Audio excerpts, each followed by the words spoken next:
Were you able to get some sideline shots from Saturday to show body language and so forth? We got some, and we kind of emphasized the positive. We showed positive, you know, the body language and enthusiasm. The thing is you know, when it's tight or you face adversity, that's when you need it the most. We're pretty good at doing it when things are going our way, you know.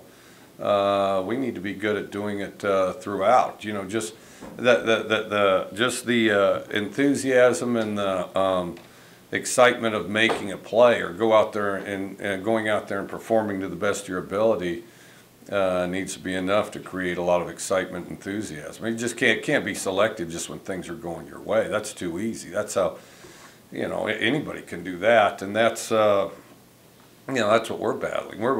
We need to be a team that embraces the competition of tight, tough situations, and you know, and we're making progress that way. We're not there yet, but we're making progress, and so you know, I've been happy with our guys. A lot of it is you know, we've got a lot of young fellas there, and as they get to the surface and get used to playing and get used to you know, being in major roles out there, I think a lot of that's going to surface, you know, and we've got to accelerate that, but that's kind of where we're at right now.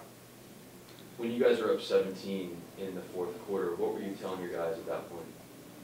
About what? You guys are up 17 and yeah, what? Of the fourth quarter. What were you thinking at that point? I mean, just I was thinking it was very important to finish, you know, finish the game, and you know, regardless of whether, you know, whether we're way ahead or way behind, you know, go out and make plays because we want it to be a habit. We want it to be a habit that you consistently string things together for 60 minutes, you know, and I mean, that's important to do no matter what. That's important to have the ability to do in all situations. But you know, we've been close to this every week, where we play hard selectively. You know, we play together selectively. You know, oh, okay, now it's going. Well, it's crazy. You know, you go out there and you practice all day and things like that, and you know, as a football player, your skills are going to develop, and you're going to have a more fulfilling experience if you continue to make plays. You know, I mean, you only get a few. We talked about this too. Joe Salavea, who played, I always lose track, it's either 9 or 13 years in the NFL. He's played more football snaps than anybody in the room, and maybe than anybody in that room ever will. And he'd like to have more. And so the notion that we can squander some, you know, based on setting or based on situation, well, that's crazy, you know, because you only get a few. You only get a few. I mean, you know, we're a third of the way through the season. You know, it's flown by, and then, you know, and any reps that you get ought to be embraced. And the other thing, we need to do things together. We're kind of individualistic. You know, it needs to be more synchronized, everybody together. Can you teach that? Is that something that you can teach your guys? Yeah, you keep plugging away and keep working, and some of it's the familiarity of you know, working with the guys beside you. You know, we've got a lot of people that haven't played next to each other. You know, last year we got a lot of people that, well, last year I played next to this guy, or last year I was in high school. So, you know, we got to accelerate that. We've got to just have the ability to accelerate the focus, and as you're, you know, the more you play, your focus naturally develops, but we got to develop it quicker. It's part of that execution, just being able to finish games and kind of work the clock out and kind of back to your advantage kind of thing? Or? Well, the clock's pretty easy if you move the sticks, you know. If you get them off the ball and you move the sticks, the clock's pretty easy. I mean, that just comes down to the individual plays and winning individual battles, you know. And if you go, like, you know, prime example, the first half offensively, and there were some mishaps, but we played pretty well. You know, we played real well offensively the first half. Second half, I didn't think as good. We had some explosions, you know, and we finished some drives based on some kind of explosive action and stuff like that. But I thought the first half was better. Our third quarter was really good defensively. Well, if you can do it for that period of time, do it, you know, do it longer, you know. So, yeah, we just have to have the ability to do the things we do well for a longer period of time. Did you anticipate any of these kind of struggles, and do you think correcting them is going to be harder than maybe you thought it was? Every year there's struggles like this. Every year they reveal themselves different. You know, I knew we were going to have a certain amount of youth, but I also knew that, yeah, you know, I mean, we'll work through it. You know, you keep pounding away. And then part of it is becoming familiar with guys that'll rise up in these situations. And each week we get to know these guys and, you know, who's ready to play and who's not a little better, so. You talked about Travis Long on Saturday. Connor talked today about becoming more of a leader. How important is leadership for this team at this point?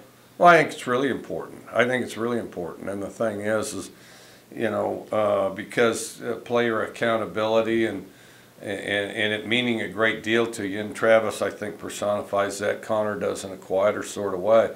I think it means a great deal to him to be successful. I think, you know, I think losing to them is very painful. And I think, you know, we've got to reach certain members of our team where it's not terribly painful. You know, there's the guys that it's very painful to lose or to fall short, that take a lot of pride in their play.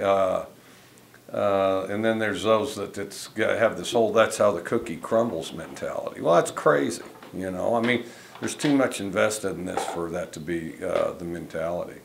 When you're kind of taking shots in the fourth quarter, is that leading by example and letting them know, I'm not taking my foot off the gas, so you shouldn't be either? Yeah, there was some of that. I thought we got a little too, you know, there was stuff underneath, and we should have been. I think we should have been a little more patient. Should have worked it down the field. I think I should have done a better job communicating with Connor. I think Connor as we started having some mishaps, tried to make a little too much happen, and I think that I should have recognized that and kind of reined him in a little bit, you know. And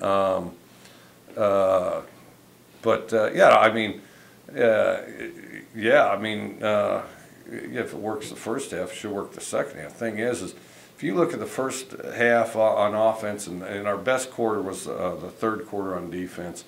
You know, there you see 11 people synchronize. You know, you turn on the film, it looks like gears in a machine moving around. You know, and then at other times it just looks like bodies flying around. You know. What are your opinions on not having Damon Martin Stamen and moving him over to Seattle for one home game this season? We're excited to play anywhere, no matter what, you know. So yeah, we're excited to play anywhere. You know, Martin Stadium's my favorite, of course, but excited to play anywhere.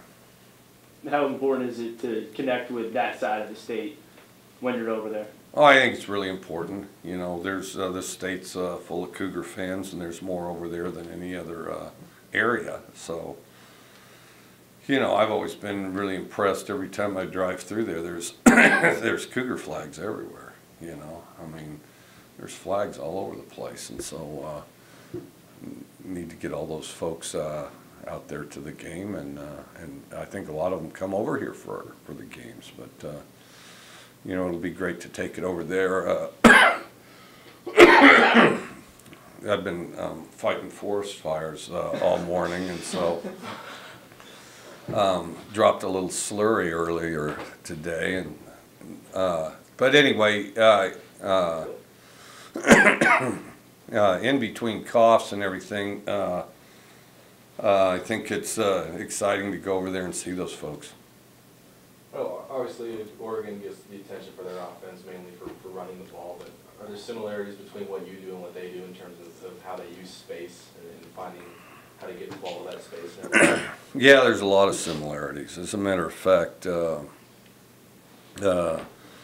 if you were to pinpoint a place that football's moved the furthest, it would be utilizing space, and Oregon does a good job of that. Oregon runs it a lot more than we do, which, you know, there's nothing wrong with that, certainly, but it's, you know, another way to utilize space. You know, the guys that, to my recollection, first did the great job of utilizing space is the wishbone, and there's a lot of similarities between Oregon and the wishbone. You know, they're going to get it in people's hands, and they're going to attack a lot of space, and they do it by spreading it out. So, yeah, I think they do a really good job. How would you assess Connor's play on Saturday and where he needs to improve?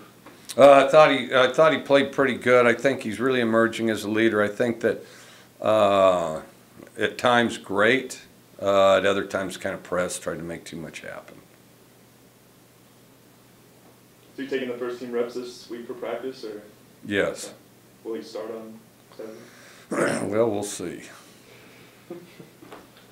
Got Gabe Marks inside at the Y. Is that kind of get more talent on the field? Is he better suited for inside receiver spot? Well, the four guys we've had playing the best at receiver are Myers, Marks, Bartoloni, and Wilson. And so, I mean, it's, you know, really, if I could, you know, as they reveal themselves, we just want to get the top four on the field as often as we can. Did you see him as an inside guy when he got here? Thought he might be, and then we saw him as an outside guy, and nobody'd really taken command of that position. You know, you had Myers, who was inconsistent, and Kristoff, who was inconsistent. And then right out of the blocks, I mean, he was the best one. And then and then Myers Myers really got on a roll, and Myers took off and was really explosive, and just kind of a sense of timing when to make plays, and so Myers really took off. Then we got to a point where, you know, we had them both stacked at the same position. And with a young guy like Marks, and Marks is a really smart guy, one of the smartest receivers we have. I mean, he's just an intelligent guy. Like certainly not all of you, but he could beat some of you in Trivial Pursuit. And and then the other thing, just a real sense of how to play receiver and how to set up routes and set things up, and how his role related to, you know, the others. So I don't like making the transition because I don't like the you know, the transition part, but I do think he's the most adaptable, and he's pretty fast. He's one of our faster guys. The drop for receivers, is that just a focus thing, or how do you correct that? I think it's focus. I think it's emphasis. You know, shoot, after a couple practices, we cut 400 balls. I mean, you got to catch it. You know, if you, all it is a ball flying through the air. You know, it doesn't matter where, when, or how. It flies through the air. Either you catch it or you don't. You know. Any questions on the line for Coach? Withers here. I wanted to ask about the two plays down the stretch that you talked about the other day, but you said you need to see film, and that was the illegal substitution penalty, and then the quarterback draw at the end. I mean, what, maybe if you could just address what should happen on that play defensively. Well, the biggest things that should happen, or all the plays prior to that, should shape up differently. But on those two specific plays, the substitution, we need to get it out there quicker, but they were moving. There should have been 2 flags on the play. And then, because they weren't lined up either. They didn't have 14, but they weren't lined up. And then, well, we left a gap. You know, we played pass instead of run, and left a gap vacated that he ran through. So, Is there a thought about calling timeout there on that draw? yeah, which I can't remember. The clock stopped somehow, like whether it was some injury or commercial or review. We were going to, but then the clock had stopped at some point in there, and I don't recall exactly when, so we didn't. Bud, anything else? Yeah, Mike, on the fourth down choices you made late in your fourth quarter of the game, the last couple of weeks, I just wondered, is that a situation where you're weighing the likelihood of able to make it with stuff, as you say, thrown underneath, or how much of a risk creeps into your mind that, hey, if we don't make it, then we're really putting ourselves in jeopardy?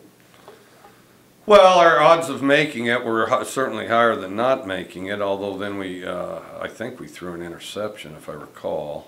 And then the other is, we had a significant lead. And then the other is you know, I mean, it's funny that people view field goals somehow as automatic and fourth downs as impossible. And I've always found that interesting. I mean, you know, in the end, if we'd gotten 3 points, well, it certainly wouldn't have looked as good as 7, but we did have a significant lead at the time. I don't have any second guesses on going for it. You know, I thought about calling a timeout there and maybe should have. Because we did kind of hurry the play in that situation, and so, but I don't have a problem going for it. I mean, you know, our odds of converting that are probably as high as making the field goal.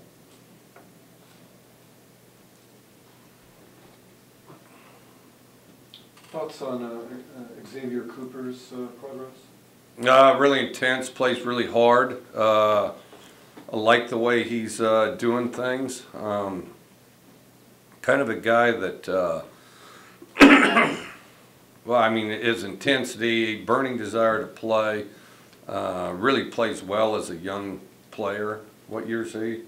Redshirt freshman. Yeah. Plays really well as a young player, advanced beyond his years. Right now, I think effort, intensity, all that stuff is really high. Execution level, I think we got to get that higher, which I think we will, because you've got a really motivated guy that really plays hard.